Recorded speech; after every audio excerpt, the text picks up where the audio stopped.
我叫赵可，今年35岁，来自于湖南省邵阳市。我10岁的时候独自离开家，考入了武汉音乐学院附中。我当时是班里最小的孩子，所以班里其他的孩子会欺负我。我会一个人在学校的浴室里边唱歌，因为只有在那儿唱歌的时候，我才能够找到自己的快乐。直到有一天，我接触到了爵士音乐，我觉得它的旋律实在是太美了。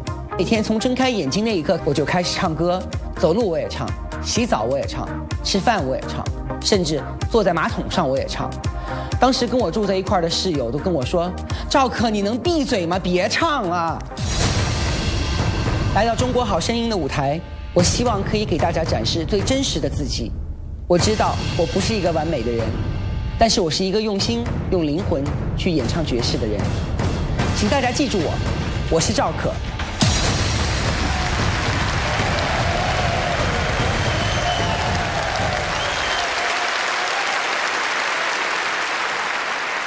加油，加油，哥哥，加油！纵然闭着你的嘴唇，你不答应，我也要向你恳求，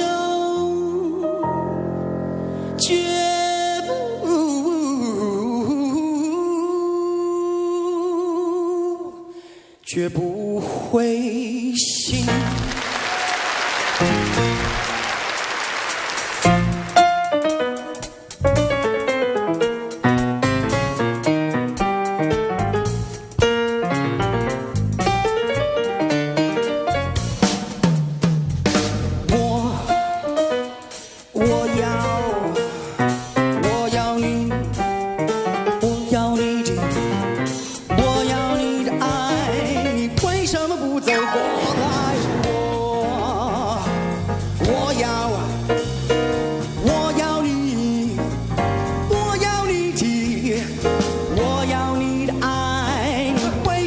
走过来，